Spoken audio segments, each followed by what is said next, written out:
A unique experience in the life of an artist. The Grand Palais nave offered to a single creator.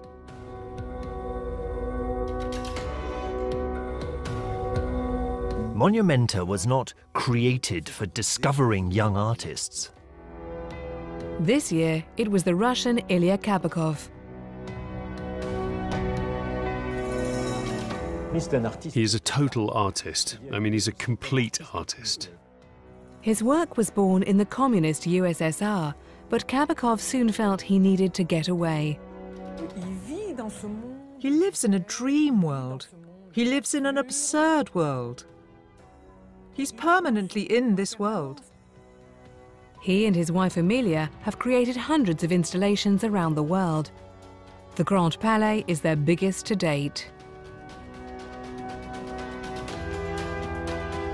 It's a little bit scary, it's very nervous. It's a pressure to do something on this scale and in this space. A technical challenge. It's grandiose. An imaginary museum with all their obsessions. Welcome to the strange city of the Kabakovs.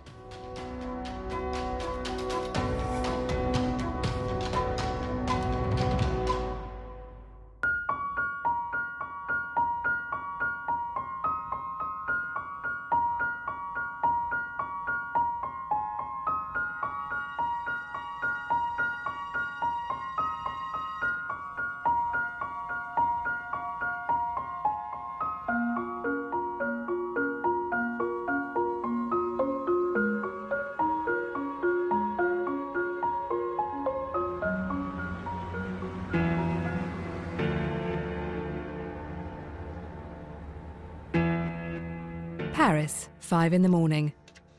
The capital is still a sleeping beauty, but on the banks of the Seine, the Grand Palais seems to be awakening gently from its slumber.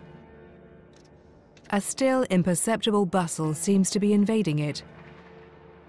A murmur with a hint of mystery.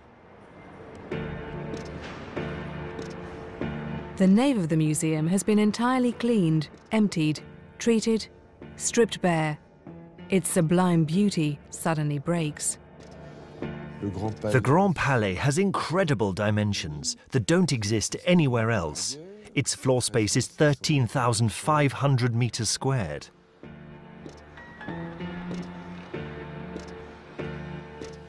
It's 40 meters high with a 20,000 meter squared glass roof.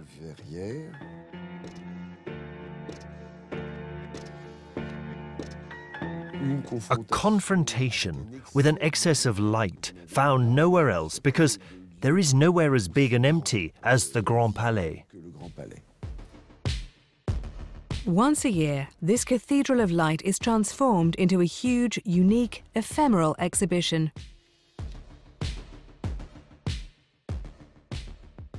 The intellectual idea, the artistic idea was to allow an artist who works in these dimensions with a close relationship with the place in all senses, architecturally, socially, metaphysically, poetically. So to work on these confrontations and dialogues between a piece and an architecture, a setting too. An artistic spectacle that bears its name well. Monumenta. Monumentality does not mean power, strength. It also means fragility. This term monumenta, by giving it the feminine ending, maybe I'm wrong, but that was something quite important for me. It's not the monument, it's the opposite.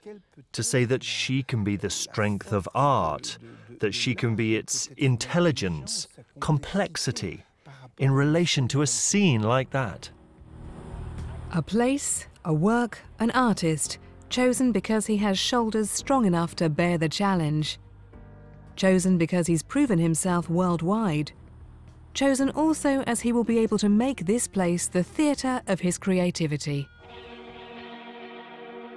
The first to take on the nave of the Grand Palais and arrange it as he wished was the German artist Anselm Kiefer in 2007. His installation, entitled Chute d'étoiles, Falling Stars, an amazing tangle of aluminium bunkers and concrete slabs, offered a desolate landscape. The following year, it was the turn of the American Richard Serra to take on the challenge. This time, there were 5 enormous steel slabs standing as totems.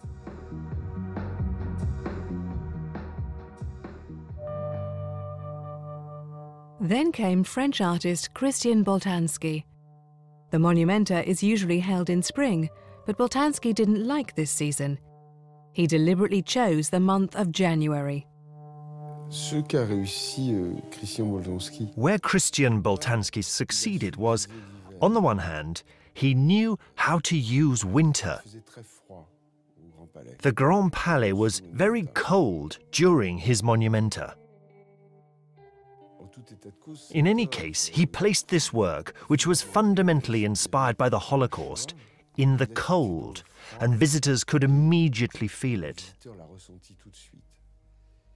The second thing was how he handled horizontality, corresponding perfectly with the intention that was very clear to the visitors, the public, of this relationship between mankind crushed by the Nazi regime.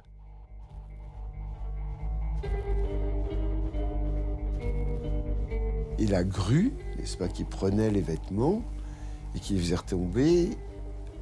And the crane that picked up and dropped the clothes. In my mind, it was, why do some survive and others sadly die? In 2011, the work of English artist Anish Kapoor marked an important stage in the Monumenta saga. With almost 300,000 visitors in 6 weeks, the exhibition reached record attendance.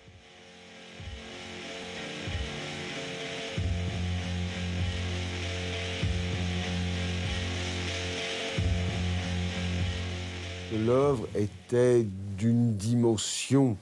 The dimensions of the work were particularly suited to those of the Grand Palais, which, with its style, with this type of what he called Leviathan, but which many people felt was a return to their mother's breast. There was an immediate connection between the public and the work. Sensuality for Kapoor, abstraction for Serra, historical reference for Kiefer and Boltanski, and then colour for Buren, the last creator to be confronted with the expanse and the light of the Grand Palais.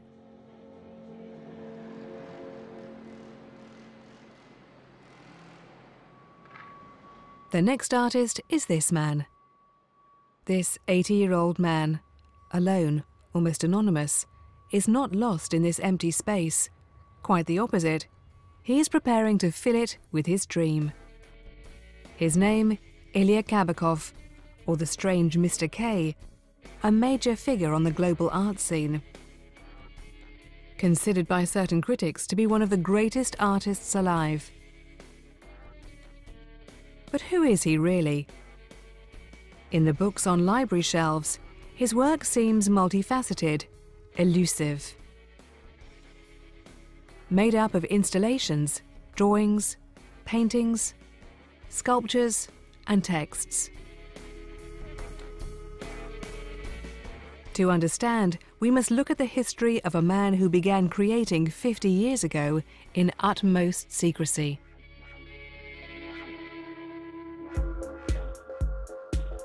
Moscow, the 50s. Since the revolution of 1917, communism had dictated its law in an atmosphere of shortage, fear, and repression. The party introduced official art, socialist realism, fully dedicated to its cause. It was the only art to find favour in his eyes.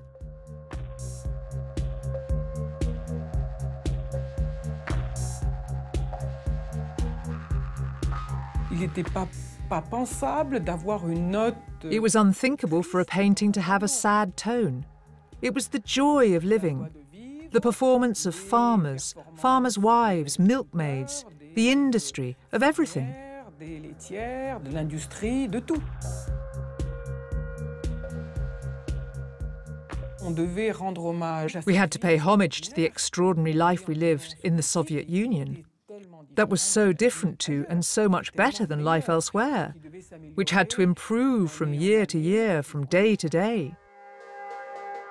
Unofficial artists, painters, sculptors, poets, writers and filmmakers were closely monitored and controlled by the state, even chastised and exiled. It was within this climate that the young Kabakov grew up. He was born in Ukraine in 1933.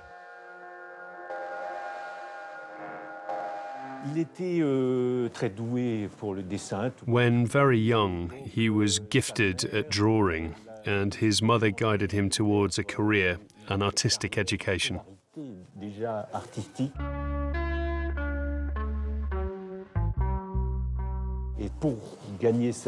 And to earn a living, he became a book illustrator, for children's books in particular.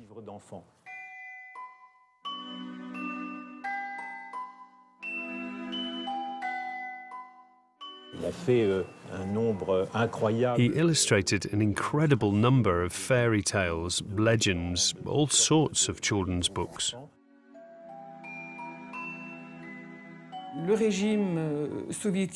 The Soviet regime did not allow people to be unemployed. You were good for nothing if you did not work. Everyone had to work, have a job. And so to exist, these artists could be illustrators. It was his livelihood, it was his social function. With his status as an illustrator, he had the right to supplies. It was when you had no art-related status that you had the most difficulty in obtaining paper, not to mention a studio. Paper, canvases, basic supplies, you had no right. And towards the 50s and 60s, he started painting completely independently, in private, if you will.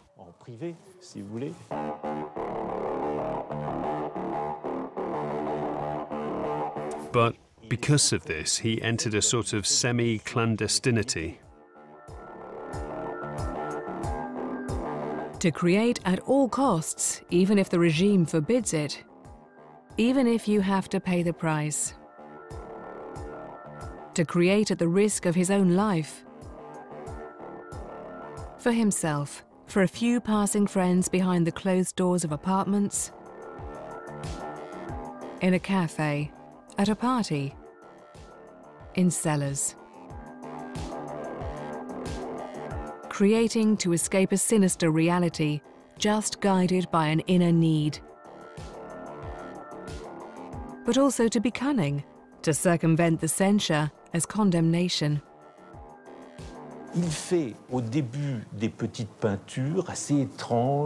At first, he painted small, slightly strange paintings, which had a semi-naive character, which were often critiques of the Soviet communist situation, but never head-on attacks. Accommodation became the very symbol of imprisonment.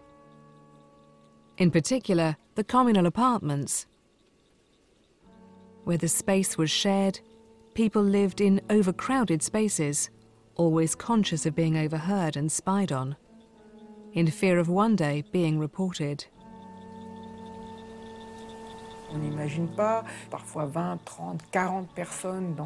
It's hard to imagine sometimes 20, 30, 40 people in a 100 meters squared space, with 4 to 5 to a room because people lived in rooms.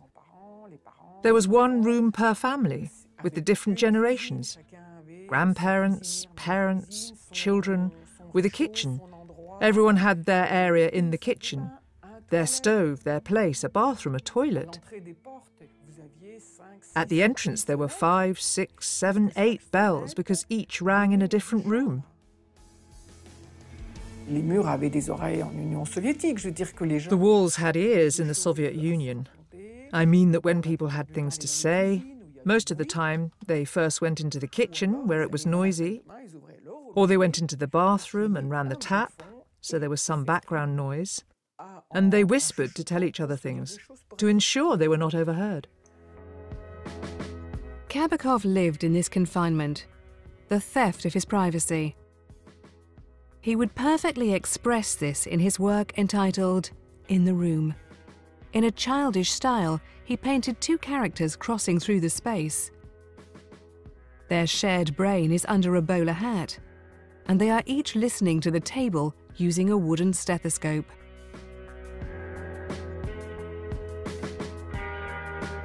The room is a prison, but paradoxically, it is also the place of all possibilities.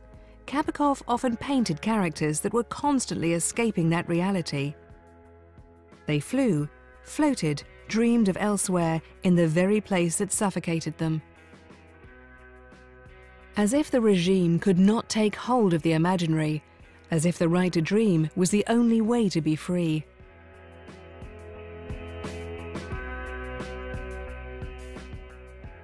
Il est dans ce monde onirique. He was in a world, in this fantasy world. His feet were sometimes on the ground, but the fantasy world was always there.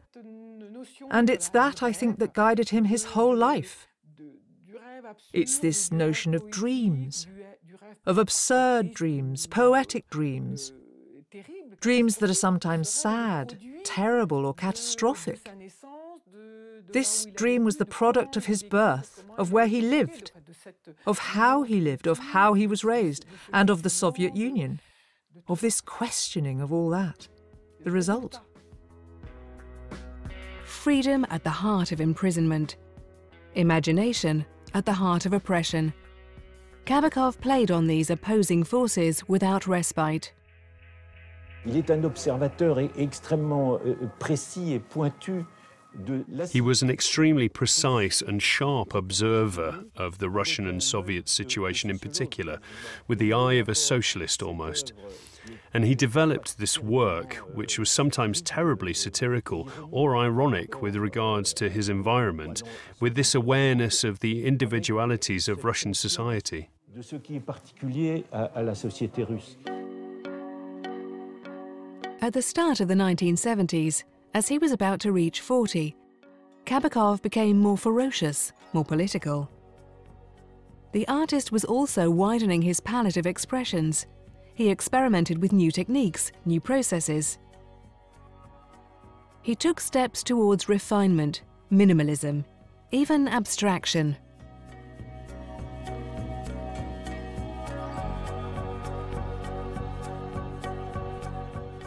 Il reprend très souvent des tableaux administratifs. He took over administrative paintings with lines like that, rules, posters explaining the rules to be followed in various places, and he distorted them. There is a painting that says, "Where are?" ? And below there is simply a list of names that never ends. And behind, the painting is very long, all white. On comprend tout de suite, ce sont des gens qui sont partis au Gulag. You immediately understand that these are people who went to the gulags, and you know how authoritarian regimes work. They always ensure that people don't know when someone is taken to the gulags. They never say if the person has then died or where they are. They leave people in doubt. Dans le doute. Kabakov increasingly intellectualized his work. Could we say that for him, painting was hardly interesting in itself? It's nothing by itself anyway. It's the idea, the story it tells that is important. Art as a medium of thought. It is the very definition of conceptual art, a movement that Kabakov led in the East. Art where words, graphics and acronyms are very important, small as they may be. Take this for example. You may think that this is an immense blue canvas. You would be wrong. Take a look in the corners. That's where you'll find the meaning of the work. The blue is in fact a horizon, as seen by the tenants of a communal apartment. The first sees a lake, the second thinks of the sea, for the third it is air, and the last imagines the sky. With this abstract exterior, Kabakov is actually telling us a story that's terrifying at times, but always with a hint of irony. Illustrator of children's books, accomplished drawer, painter. Ilya Kabakov would go even further by seizing a new means of expression: installations. And a very precise context would inspire him initially.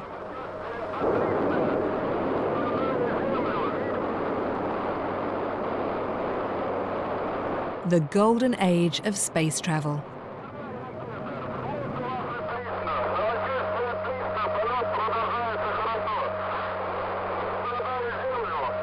This time when communist propaganda was singing the praises of these brave conquerors of the universe.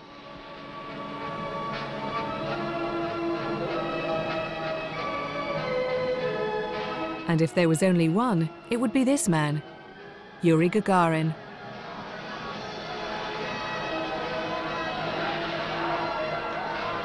The son of a milkmaid and a carpenter, who became the first man to travel into space. A hero worshipped by an entire population and a symbol to be pampered.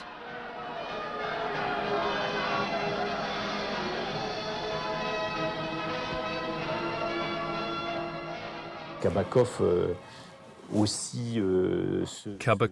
also played on that and used it to make works that totally parody this type of enthusiasm for space travel.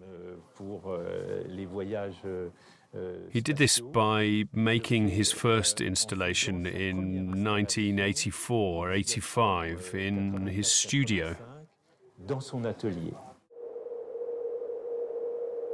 In an apartment that's depressive, with propaganda posters stuck to the walls like wallpaper. A bizarre and archaic piece of equipment made of springs and elastic hangs in the middle.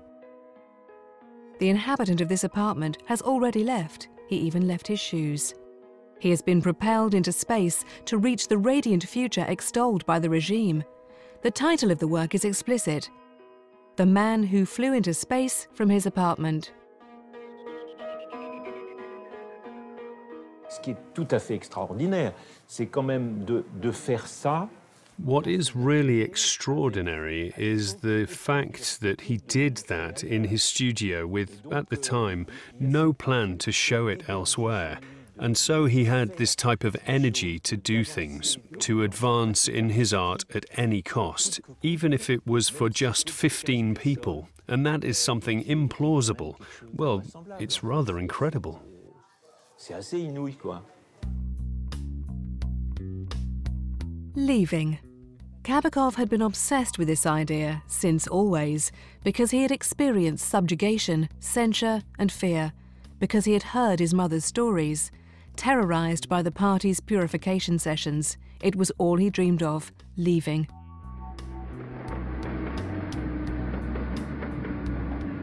He also knew that there was an artistic avant-garde in the West. He managed to find out about it covertly. Musicians, dancers, there were some who travelled and described it. So all that made him dream. All that made him mull it over. They'd bring back a catalogue. When you brought back a catalogue, around 50, 100 people would see it. It was something very rare, something precious that was preserved. But it was shown, and it was looked at. Little black and white reproductions. But Kabakov couldn't break through the Iron Curtain. Stifled in his own country, but abroad he didn't yet exist. He had to rely on smugglers who believed in his talent. I held his first museum exhibition in the West. In 1985, in Bern, thanks to Jean-Hubert Martin, the Western world heard Kabakov's name for the first time. And he couldn't get out, so he gave us all the extremely precise indications, sometimes even an outline, so that we could recreate his paintings in Europe. And so we recreated a certain number of paintings. It's complicated but feasible. And it was the best way to thumb one's nose at the authoritarian regime. Yes, as surprising as it may seem, there were simple reproductions among the first Kabakov paintings shown abroad. Like this one, Berdiank's Spit, uniformly white, with a black line in the middle.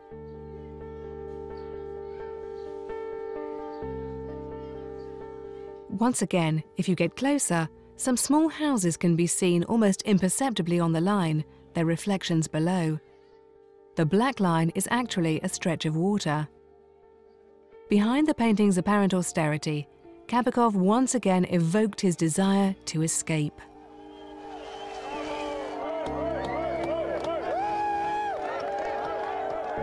This story would finally allow him to. He was 56.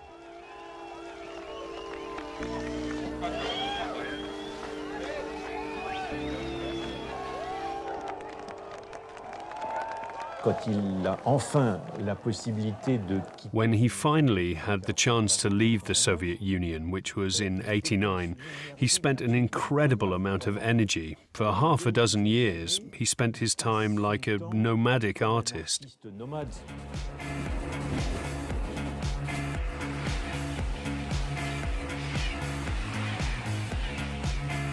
He spent his time from one town to another, going from one museum or gallery to another, making installations.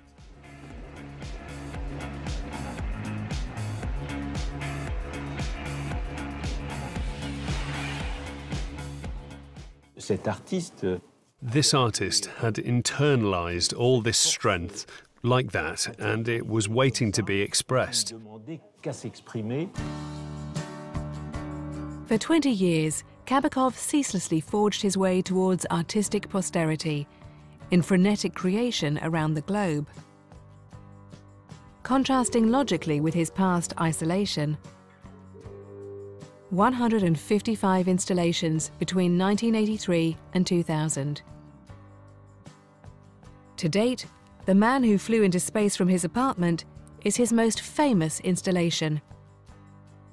Acquired in 1989 by the Centre Pompidou, it hasn't stopped touring the world's museums since. As a grand finale, he finds himself almost naturally in Paris, honoured at the Grand Palais, in a space entirely dedicated to the spectacle of his world. And at the age of 80, this man, who is in the habit of saying that he is the last Soviet artist, remains haunted by the question of oppression and imprisonment.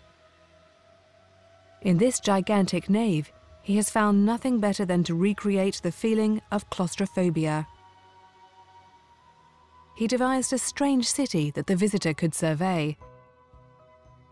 A labyrinthine pathway made of winding roads and alleys enclosed by inner and outer walls.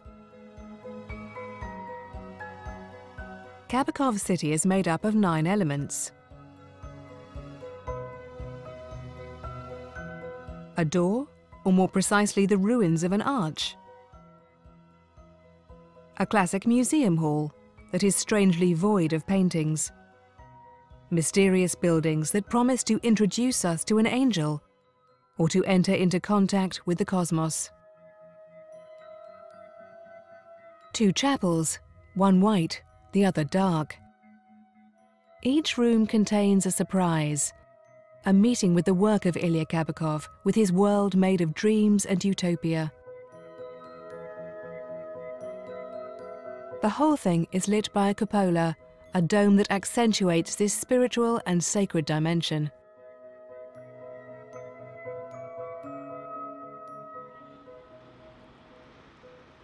But for now, 3 weeks before opening, his city is still just a huge construction site the builders are working on. The first thing is to unload the tons of materials, then to assemble the wood panels that will make the frame of the city, its walls, facades and roofs. The project has been meticulously considered by Ilya Kabakov using plans and drawings. The architect Sylvie Jodard was commissioned to bring it together. Before this, she had no idea who Ilya Kabakov was. She simply responded to a call to tender.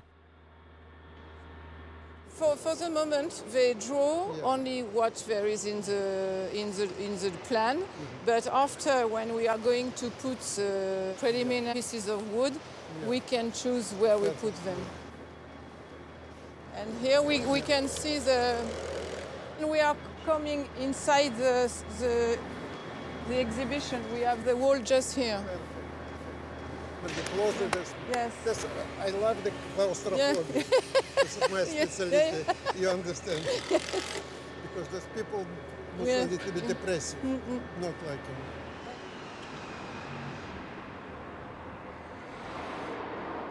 This light is too close to. This is too much. Okay. Maybe see. Yes. Okay. A little light. Okay.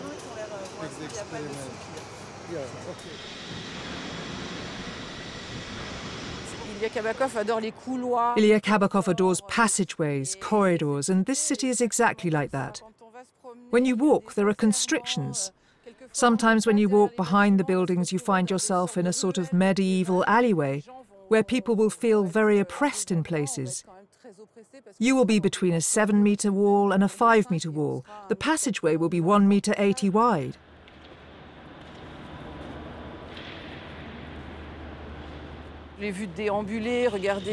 I've seen him walk around, look at the outline of where things will be, how his body will go, because he likes to feel things as he walks, stretching out his arms. The human scale is part of his project, whether it be gigantic or small. And it's true.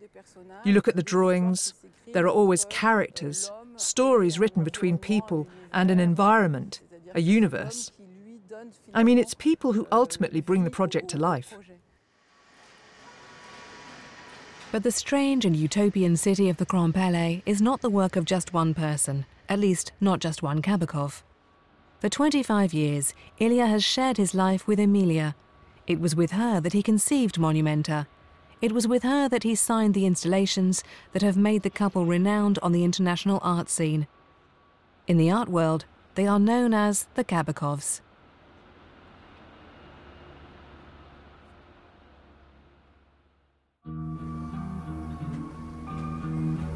New York.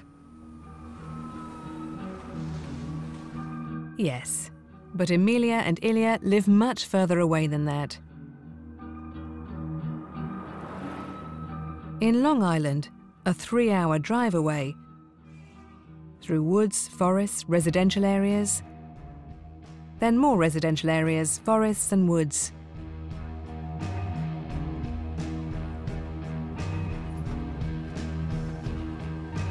To arrive, after a long time, at a cove facing the ocean.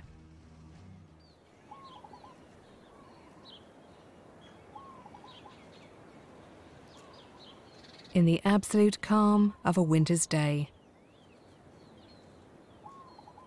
Emilia and Ilya live on the margins, recognized, respected and honored, but at the same time away from the world. We bought the house 19 years ago, and we built all these buildings. And first when we bought the house, we built the studio. That was the first. And then next year, you know, whenever we get a little bit of money, we start building. So by now we have all these beautiful spaces. It's very important because it's calm, because there is no influences from anybody, no different energy. It was very difficult to work in New York because energy of New York is interfering with work, and also people come all the time. Here it's our time, and we can concentrate on what we're doing. The Kabakov studio is a type of attic in the style of Leonardo da Vinci. We can go upstairs.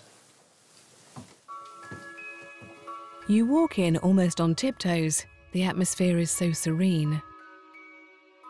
But you would disturb these characters that are only models, yet which seem so alive.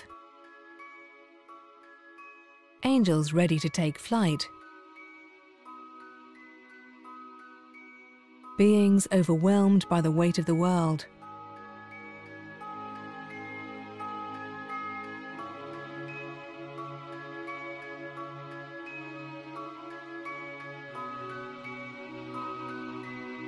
Silhouettes that walk, dance, then fall. The original idea was that we are the artists who do installations. And very often people don't understand what exactly installation is, because it's three-dimensional. And we have a history of hundreds of years of how to look at the paintings. Installation is problematic. People don't see it so well. Even art critics and artists, very few people understand how to look at installation.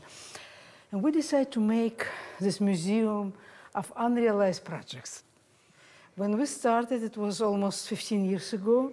It was really unrealized project. During all this time, some projects were realized. So right now, it may be incorrect to call it unrealized projects, or half realized, half unrealized. But it's museum of projects, let's say. This is right now in Germany, and it's working model. It has to have water. It's called the Island of Natural Resources.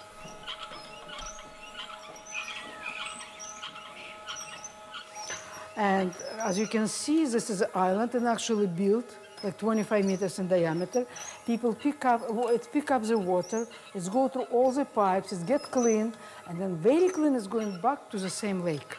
So it's fun, it's ironic, but it's also, people can go on the island, they could walk around.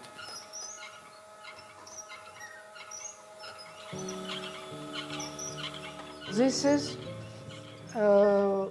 idea for Berlin Wall, and it's called Eternal Immigrant. It's a man who climbs over the wall, and he got stuck on the wall. That was supposed to be a big monument to Berlin Wall. Didn't happen for some reason, but it's still here. A lot of projects are in different museums, in different cities. For example, this one, egg. So this is the first stage of life, when you have life as an egg just beginning. One face is still sleeping, another is already waking up. And the original of this sculpture is in Korea, in Seoul. Ship of Tolerance came as an idea when we were invited to do a project with children in Siva in Egypt. So the drawings are made by the children, we built the ship, and when we did the project, it was just supposed to be a one-time project, but when we discovered how children from very religious community react when they deal with people from different religion and different society, and we decided that maybe it's a good idea to talk children about tolerance. And by now, I think it's already went through half of the world. Far from the world's hustle and bustle, Ilya and Emilia Kabakov seem only to live for their ideas and to feed off them. They have limited interest in day-to-day items. They always look elsewhere, beyond. They left the USSR a long time ago. Firstly her in 1973, at the age of 31. Then him a long time after, in 1989, at the age of 56. And yet, thousands of kilometers away, their country is ever present, as if it were impossible to move away and fully break that link. As if there had ultimately been something infinitely reassuring in the idea of remaining Russian. So Russian that it was necessary for Ilya to marry his distant cousin, Emilia. Yes, we are related, so I've always known him.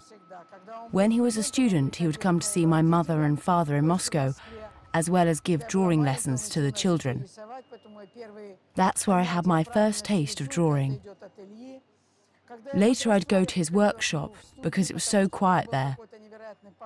It would feel like we were cut off from everyday reality. Ilya was already a well-known artist at that time, and lots of people would come to see him, so I was quite intimidated. When I used to visit, I would be afraid to ask questions, but what he was doing fascinated me. The two have known each other since time immemorial, but they came together again in New York after Ilya's exhibition in 1989. Since then, they have never left each other's side. In 1996, they made the strong artistic gesture of both signing their installations together. It wasn't for me to tell Ilya to associate my name with his. I didn't think that it was very ethical because he's a professional artist. But then Ilya offered. That is when we started signing together. It was pretty logical because my ideas are in his work and we work very, very closely together. It's true that women and artist models didn't used to be partners. They were called muses, and they inspired artists in designing their works and their paintings. But this is now the age of equality. Women no longer want to be relegated to the role of muse. They want to be full partners. And men just have to live with it. So are you a full partner? Absolutely. To the standard question, how do you divide your roles? Emilia normally says that he paints and she does everything else. A formula of circumstances behind which the couple takes shelter. While Emilia gives interviews, Ilya flees from the cameras, stays in the background, entirely immersed in his project.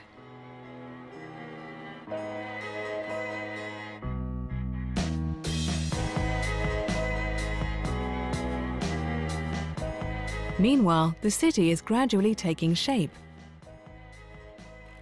The facades have been erected, the roofs are now on.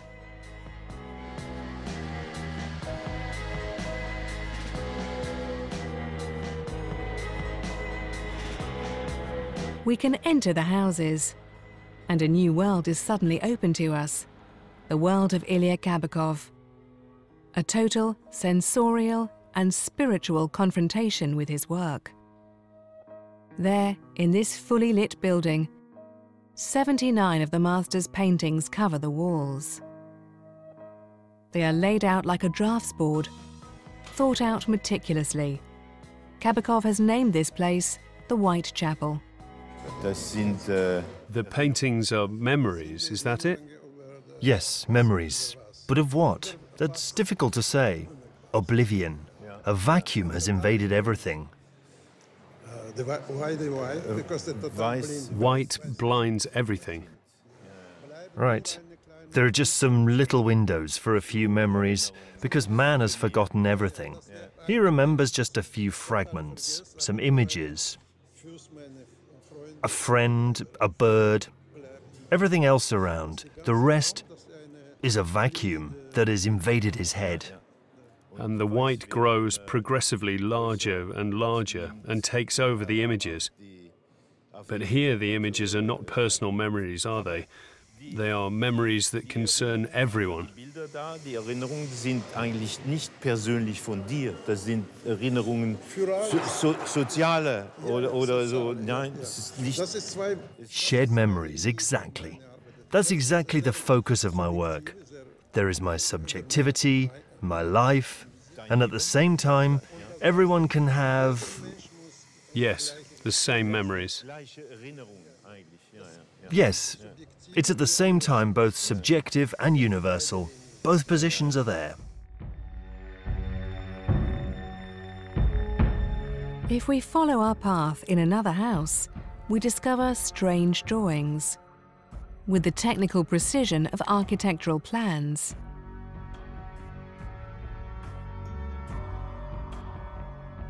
There, a model. Then others seem to evoke a utopian world. Are we in the future or the past?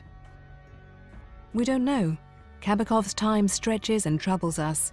We forget the time. The mind goes further in another time-space. Labyrinthine. Ilya Kabakov is a storyteller. All his works and all his obsessions are perfectly focused here. On a les maquettes ici du centre de l'énergie cosmique. We have the models here for the Cosmic Energy Center, which is in fact composed of 3 buildings, while with Kabakov it is always a story, it's fiction. So we then discovered archaeological excavations that he calls chalices. that would belong to an ancient civilization from 13 centuries before Jesus Christ, and we imagine that they serve in this civilization to connect us with the cosmos. What is interesting is that you see that there is always this 60-degree orientation.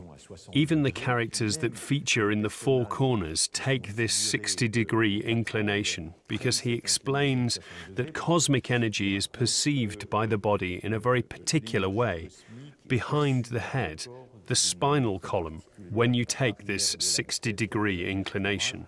Quand on prend cette inclinaison de 60 degrés.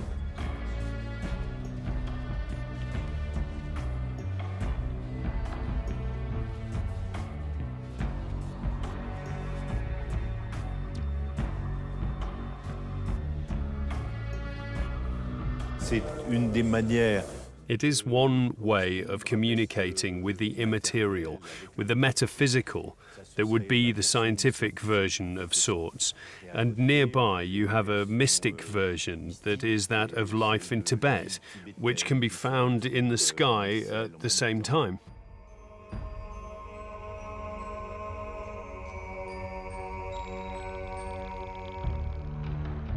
Une ville qui a son double céleste.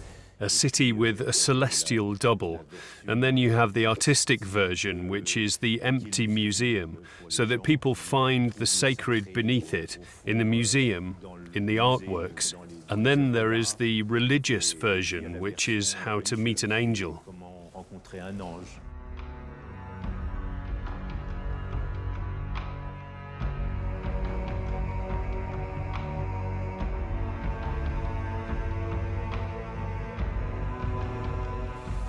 Then there is the last version, which is maybe humanist, you could say, which is the one with the doorways, where there is simply a threshold and a door, and you pass through this threshold and you are here or elsewhere, in life or in death, with the afterlife. Travelling from the darkness towards the light, freeing yourself from material things to be elevated. The path Kabakov makes us follow always takes us higher. Call it what you will. A dream, sacred, cosmos. Living on Earth is hardly interesting if you can't detach your spirit. His city constantly invites us there, but perhaps there is an event that symbolizes all that. Not a house, a wall, a door, a dome.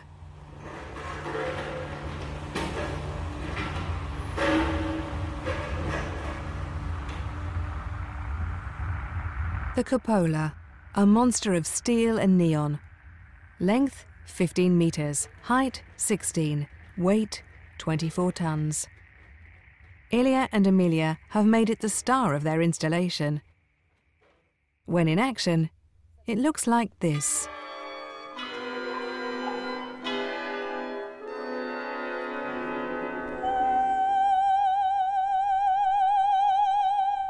"1,400 fluorescent tubes that provide a wash of light. It was for an opera in Madrid, St. Francis of Assisi.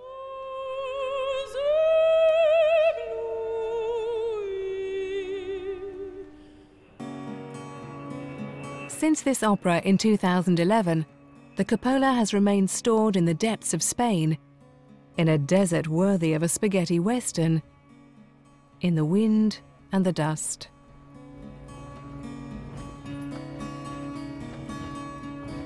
At first, the meeting is a bit disappointing. The beautiful and majestic cupola is in parts, strewn in immense containers, reduced to its state of screws, bolts and pieces of metal.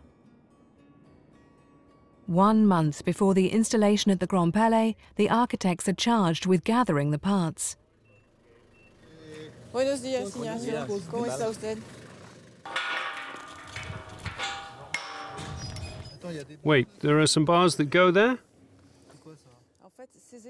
Actually, it's those pieces there that hold the first ring in place.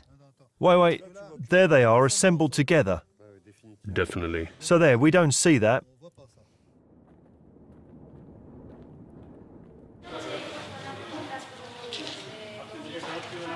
We need someone to count these nuts and bolts.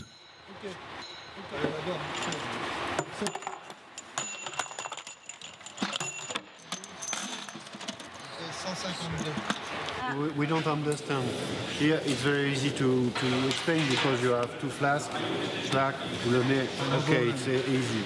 But after, what about another one piece here? What is the system?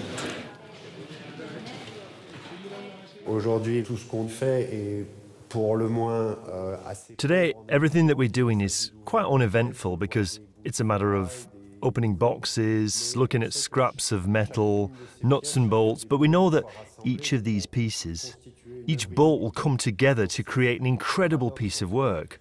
So it's this paradox between the dryness of our experience today, but we know that each bolt is a breath of air, that each piece contains an energy, and with each step the work is projected up towards the sky and down to the depths.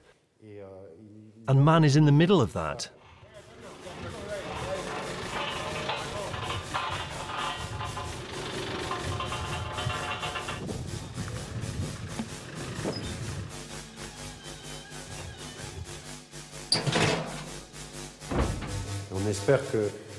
We hope that in Monumenta and in the nave of the Grand Palais, this magic, this phenomenon will work.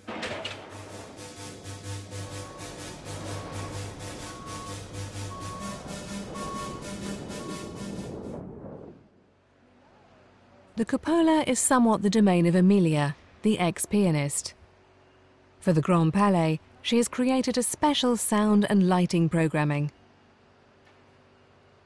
When we decided to do Monumenta, in the beginning cupola wasn't there. And then somehow when we come here and we look at the cupolas and all this construction and architecture, cupola would fit perfectly. Visually, architecturally, but also it's one of the main attractions for general public, like tourists, like children. They could learn about sound and color. And at the same time, they could enjoy the show, the light show. They could listen to the strange cosmic music of the strange city. And it's unite the strange idea of the strange city and the strange cupola. It's make a bridge between 1920 and today. It makes bridge between music, sound, and visual art. So it's many, many implications and correspondences in this piece. And if you can find some combination which will work when the sun is up on this, yes, which is really strong, you know, the strongest you can find. Okay. Okay? Then it's going to be, this is beautiful. All these combinations are very beautiful, as long as we can see them. It's created a lot of levels. You look at the cupolas and another cupola, then you travel, your eyes travel over there, and there is another cupola. So the whole circle of different cupolas and all the arches. Every piece of architecture here actually corresponds with the cupola.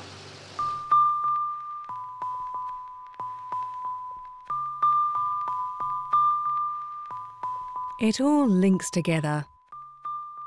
Under this layer of metal, wood, paint, it is all linked and takes us towards the world of Kabakov.